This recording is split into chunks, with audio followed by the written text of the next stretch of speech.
Assalamualaikum warahmatullahi wabarakatuh. Teman-teman, kembali lagi di channel YouTube saya, Hairun Imam. Nah, ini ada kabar yang sangat-sangat menggembirakan bagi kalian, bagi kita semua, para ternak Mulyono dan juga anak-anak jenderal. Di mana kabar ini terkait dengan Partai Banteng yang memang beberapa hari, beberapa minggu, bahkan beberapa bulan belakangan ini terus melakukan serangan dan fitnah kepada Pak Jokowi beserta keluarga. Ya, utamanya setelah Hasto menjadi tersangka, teman-teman ya, banyak sekali fitnah yang berseliweran di media sosial. Dan sepertinya rakyat juga sudah muak dengan drama-drama politik yang terus dimainkan Partai Banteng. Dan survei membuktikan, wah ini bukan survei abal-abal teman-teman, dilakukan oleh Litbang Kompas. Di mana ternyata PDIP atau Partai Banteng di dalam pandangan masyarakat itu dicitrakan sebagai partai terburuk. Waduh, gimana nih? Sudah mulai gregetkah kalian? Oke, sebelum kita mulai videonya, jangan lupa like, subscribe, dan share. Dan tanpa perlu berlama-lama lagi, mari kita mulai videonya berikut ini. Survei Litbang Kompas terbaru pasti menampar wajah PDIP. Wow, Kemarin saya sudah bahas survei tersebut karena hasilnya yang menunjukkan tingginya tingkat kepercayaan publik terhadap pemerintahan Prabowo Gibran. Saat saya membahasnya, saya belum baca hasil penelitiannya secara lengkap. Saya cuma merujuk pada berita-berita yang tersebar. Tapi kini saya sudah membaca presentasi penelitiannya. Dan ternyata yang juga penting adalah pandangan rakyat tentang partai-partai politik. Nah, ini yang penting nih, pandangan rakyat terhadap partai politik. Nah, di bagian inilah mestinya PDIP tertampar. Peneliti Kompas meminta rakyat menilai 8 partai yang ada di parlemen. Pertanyaannya terbagi 2. Pertama, apakah rakyat puas dengan masing-masing partai politik? Kedua, apa citra partai di mata rakyat? Dari 8 partai, yang bisa dibilang terbaik adalah Partai Prabowo, Gerindra. waduh, 83% rakyat puas dengan Gerindra. 88% rakyat menganggap Gerindra memiliki citra yang baik. Ya gimana nggak punya citra yang baik, teman-teman? Di media sosial ataupun media sosial Gerindra itu betul-betul dimanfaatkan untuk membantu keluhan-keluhan masyarakat. Ataupun kadang ada dagangan-dagangan orang yang sepi kadang di-repost sama admin Gerindra, atau ada permasalahan-permasalahan masyarakat di desa, di daerah, itu langsung ditanggapi sama admin Gerindra. Ini kan luar biasa gitu. Inilah fungsi partai politik yang sebenarnya bisa menyelesaikan persoalan-persoalan rakyat. Tapi nggak semua tentunya teman-teman ya. Di bawah Gerindra ada partainya SBY, Demokrat. 80,5% rakyat puas dengan Demokrat, 81,4% rakyat menilai Demokrat punya citra yang baik. Kemudian ada PKB, Golkar, Nasdem, PAN, dan PKS. Nah, yang Waduh, mana PDIP? Waduh. paling buncit adalah PDIP. Hanya 53,2% yang menyatakan puas dengan PDIP. Dan 56,3% yang menyatakan citra PDIP baik. Menurut saya ini adalah sebuah citra yang sangat buruk mengenai PDIP. PDIP itu kan dikenal sebagai partai terbesar di parlemen. Betul. Jumlah anggota parlemennya di DPR paling banyak. Tapi ternyata saat ini reputasi mereka sangat rendah. Anjlok. Bayangkan hanya 50%-an yang puas dan menganggap PDIP sebagai partai yang baik. Sebagai sebuah partai yang selama ini memperjuangkan demokrasi, PDIP harus melakukan langkah-langkah darurat untuk menyelamatkan diri. Kebetulan dalam waktu dekat ini PDIP akan melakukan kongresnya. Sangat penting bagi PDIP untuk melakukan langkah pembenahan yang tidak kaleng-kaleng. Waduh, teman-teman, ini mungkin rakyat sudah mempunish tapi Partai Banteng. Ya, karena berbagai drama yang terus ditampilkan di televisi, di YouTube dari orang-orang PDIP, seperti Hasto yang akhirnya menjadi tersangka, bagaimana perlakuan-perlakuan PDIP kepada Pak Jokowi beserta keluarga, fitnah dan tuduhan liar yang terus dilontarkan Banteng kepada keluarga Pak Jokowi, bahkan sampai kadernya sendiri yang ada di daerah itu ikut mengkritik PDIP, teman-teman, ikut mempunish PDIP. Dan setelah kadernya ini mengkritik, ya dia malah terkena sanksi dari partainya. Waduh, emang agak lucu-lucu ya. Katanya memperjuangkan demokrasi, tapi kok anti kritik gitu ya kan? Aduh. ada budaya di bangsa Indonesia ini saya perhatikan, segelintir tentunya, tapi kadang-kadang segelintir orang-orang yang menganggap dirinya pintar selalu meragukan kemampuan bangsa Indonesia. Rasa rendah diri, punya gelar profesor, sekolah di mana-mana yang terkenal, tapi mentalnya masih mental rendah diri. Apa yang dilakukan bangsa sendiri selalu jelek. Belum kita bekerja sudah mulai nyinyir. Ini, saudara-saudara, pemerintah yang saya pimpin tidak ragu-ragu. Kita berpegang kepada Undang-Undang Dasar 45. Kita berpegang kepada cita-cita pendiri bangsa Indonesia. Kita berniat baik. Kita ingin memimpin bangsa ini dengan pemerintah yang bersih. Itu keinginan kita dan itu tekad kita. Luar biasa teman-teman ya. Tapi ini fakta ya, fakta banget. Kenapa ya? Kalau kalian ingat ketika masih era Pilpres 2024 kemarin, program-program yang ditawarkan Pak Prabowo seperti makan gratis dan lain sebagainya, yang lain kita nggak usah omong lah.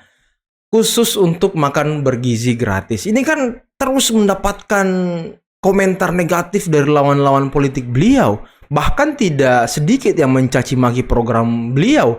Bahkan ada yang mengatakan bahwa kami tidak butuh makan, kami bisa memberi makan anak-anak kita sendiri. Kita butuh pendidikan gratis. Loh, kan bukannya pendidikan sudah gratis ya, dan juga kan ada bantuan dari pemerintah untuk anak-anak sekolah, bahkan mahasiswa. Saya lupa programnya teman-teman, Kartu Indonesia Pintar atau apa gitu. Nah ini kan sesuatu yang tidak etis. Ini Pak Prabowo ingin membangun sumber daya manusia, dan terbukti sekarang teman-teman. Kalian lihat saja, survei dari Badan Gizi Nasional mengungkapkan bahwa banyak sekali siswa yang tidak pernah, bahkan jarang sekali diberikan makan bergizi oleh orang tuanya. Ya karena mungkin berbagai persoalan dan berbagai hal. Bahkan video terakhir yang beredar, ya ada anak yang ditanyai kalau ternyata dia kalau di rumah itu hanya makan nasi sama garam teman-teman. Ini kan, waduh, sangat miris kalau kita dengarnya teman-teman. Dan hadirnya makan bergizi gratis ini berdampak positif bagi anak-anak seperti mereka, apalagi yang di pelosok, yang di Papua. Ini penting bagi mereka, teman-teman. Jadi kalau kita kadang-kadang, saya suka sedih terus kritik aja. Tunggu dulu deh, kasih waktu mereka kerja. Dan saya bangga lah sama anak-anak muda kita itu. Menarik statement Pak Luhut kemarin. Dan itu kemudian viral, banyak yang mendiskusikan. Dan ketika Pak Luhut mengatakan, jangan sebentar-sebentar kritik, terutama adalah mantan pejabat. Gitu ya. Kira-kira siapa itu Pak Mantan Ya, atau seperti apa sih ininya begitu? Apa mereka yang sekarang jadi pengamat? Kira-kira siapa ya? Saya bantu jawab aja kali Pak Luhut ya. Ya seperti mungkin Rocky Gerung, seperti mungkin Said Didu, seperti mungkin siapa lagi yang pernah menjabat teman-teman, Refli Harun ya kan, itulah orang-orangnya. Ya macam-macam. Saya titip saja gitu, titip. Ya Prof kan ngeritik juga, tapi saya kira sangat bagus kritiknya, kritik yang sangat membangun. Jangan kritik baru mulai terus sudah dikritik. Ini seperti Cortex, ya biarin aja dulu jalan. Walaupun ada masalah di tahap awal. Iya dong, emangnya kita nggak pengen ini bagus, ya pengen lah. Tapi kita tahu betul bahwa membuat ini bukan pekerjaan yang mudah. Dan Pak Luhut ingin menyampaikan, beri kesempatan. Beri kesempatan. Karena every beginning is difficult. Yes. Every beginning. Yes. Ya Prof sudah benar, Prof sangat pakar. Ya, saya nikmatin loh Anda punya podcast gitu. Menurut saya hebat.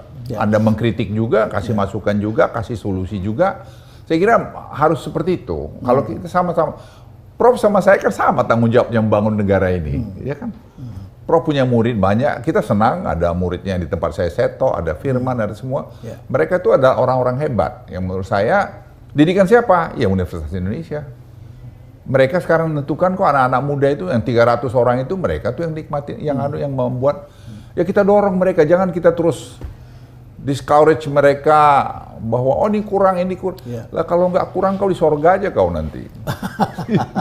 Di dalam. Kalau kurang di sorga aja kok katanya ya kan. Kalau di sorga nggak ada yang kurang lagi ya kan. Tapi faktanya memang begitu teman-teman. Tidak ada program yang awal dijalankan itu sudah sempurna. Pasti butuh evaluasi, pasti ada kesalahan.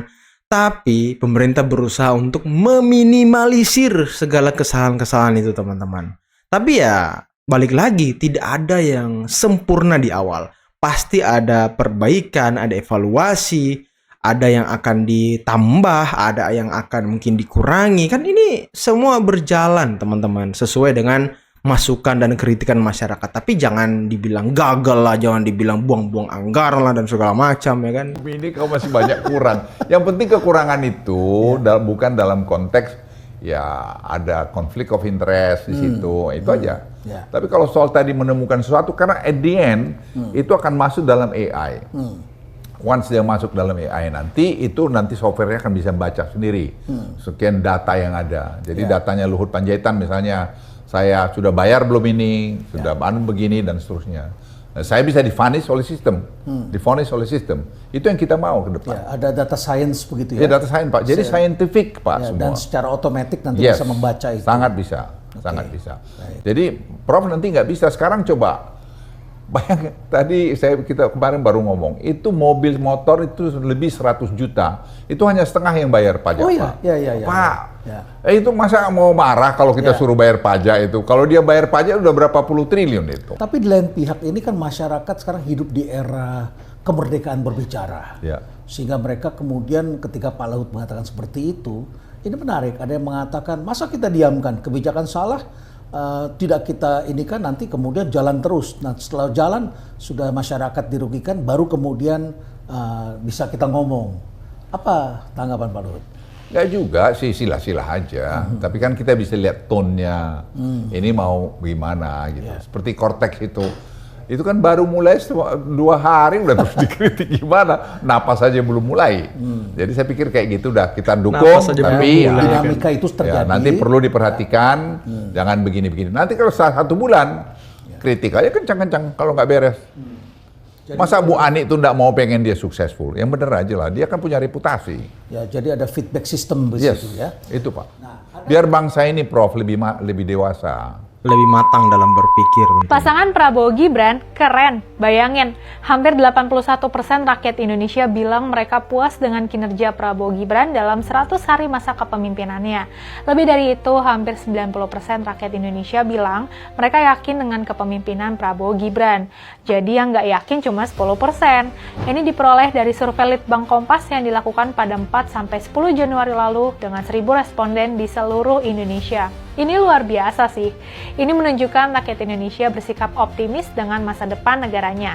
Dan ini juga menunjukkan bahwa selama 100 hari pertama kepemimpinannya, Prabowo dan Gibran bisa meyakinkan rakyat bahwa mereka adalah pemimpin yang bisa dipercaya. Ketika ditanya apa yang menyebabkan mereka puas dengan pemerintah, yang paling tinggi persentase jawabannya adalah karena rakyat melihat pemerintah memiliki kinerja yang baik. Lebih dari 30% menjawab itu. Sementara di urutan kedua adalah kepemimpinan yang merakyat. Yang menarik, tingkat kepuasan itu terlihat lebih kuat di kalangan berpendidikan rendah daripada kalangan berpendidikan tinggi. Yang menyatakan puas di kalangan masyarakat berpendidikan rendah mencapai 85,7%. Hanya 14,1% yang bilang nggak puas. Sementara itu, hanya 70% dari kalangan berpendidikan tinggi menyatakan puas. Sekitar 30% menyatakan tidak puas. Artinya, Prabowo Gibran lebih dicintai mereka yang berpendidikan rendah dibandingkan yang berpendidikan tinggi. Nah, ini mungkin satu hal yang membuktikan bahwa ya program-program yang diusung oleh Pak Prabowo itu memang langsung menyentuh masyarakat kecil, teman-teman. Makanya surveinya ya seperti itu. Begitu juga hampir 85% masyarakat yang memiliki status sosial ekonomi rendah menyatakan puas. Hanya 15,3% yang menyatakan tidak puas. Di sisi lain, tingkat kepuasan di kalangan status sosial ekonomi tinggi cenderung lebih rendah. Di kalangan ekonomi tinggi, yang puas hanya 76%, sementara yang nggak puas 24%. Nah, mungkin ini karena Pak Prabowo sudah sudah tegas dalam aturan, pengawasan dan segala macam. Ya, makanya yang pendidikan tinggi ini kan kadang ya main-main intrik kali ya. Kadang, gitu. Tapi tidak semua teman-teman. Jadi bisa dibilang tingginya tingkat kepuasan dan keyakinan terhadap Prabowo Gibran ini sangat ditentukan oleh kecintaan masyarakat kecil. Ini bukan berarti dukungan dari kalangan menengah ke atas rendah ya, tapi persentase mereka yang mencintai dan yakin pada Prabowo Gibran cenderung lebih rendah di kalangan menengah ke atas dibandingkan rakyat kecil. Di sisi lain, menarik juga melihat apa kata survei Kompas ini tentang sikap para pendukung partai. Terlihat sekitar 86-90% pemilih Gerindra, Golkar, PAN, dan Partai Demokrat menyatakan puas dengan Prabowo Gibran. Tapi kecenderungan sebaliknya terlihat pada dua partai politik yang mengajukan nama capres pesaing Prabowo pada Pilpres 2024. Pertama, PDIP yang mengajukan nama Ganjar Pranowo. Ternyata hanya 74% pemilih PDIP yang menyatakan puas dengan Prabowo Gibran. Kedua, PKS yang mengajukan nama Anies Baswedan. Ternyata hanya 50% pemilih PKS yang menyatakan puas dengan Prabowo Gibran. Di antara hal-hal itu, yang paling memerlukan perhatian khusus adalah bidang penegakan hukum. Walau mayoritas tetap menyatakan puas, tetapi tingkat ketidakpuasan dalam bidang ini cukup signifikan. Misalnya aja dalam hal pemberantasan suap dan jual beli hukum, hanya 57,5% yang menyatakan puas. Di sisi lain, pemerintah nampaknya harus cukup bahagia ya dengan sikap masyarakat tentang apa yang dikenal sebagai kebebasan sipil. Lebih dari 83% responden menyatakan puas dengan kinerja pemerintah yang menjamin kebebasan pendapat warga. Bahkan lebih dari 88% menyatakan puas dengan kinerja pemerintah yang membangun sikap menghargai perbedaan. Di antara program-program pemerintah yang mendapat pujian tertinggi adalah penyediaan pelayanan kesehatan gratis. 85% warga menyatakan puas dengan pelayanan kesehatan gratis. 82% puas tentang renovasi sekolah-sekolah rusak. Jadi, Pak Prabowo dan Mas Gibran tampaknya bisa sangat pede ya. Memang harus pede gitu sebagai presiden dan wakil presiden, teman-teman. Apalagi di start awalnya, 100 hari awal, itu ya masyarakat puas dengan kinerja Pak Prabowo Gibran. Ya terbukti bahwa dua pemimpin ini ya sangat ideal. Satu di satu sisi tentang kebijakan yang dilakukan Pak Prabowo menyentuh rakyat kecil, di sisi yang lain Mas Gibran ya aktif turun ke lapangan untuk meninjau bagaimana berjalannya program-program Pak Prabowo. Ya memang sudah sangat saling mengisi teman-teman ya, tapi ya balik lagi, rakyat sudah mempanis PDIP. Oke teman-teman, mungkin cukup sekian dulu video kali ini. Jangan lupa like, subscribe, dan share videonya. Akhir kata billahi taufiq wal hidayah. Wassalamualaikum warahmatullahi wabarakatuh. Bye-bye.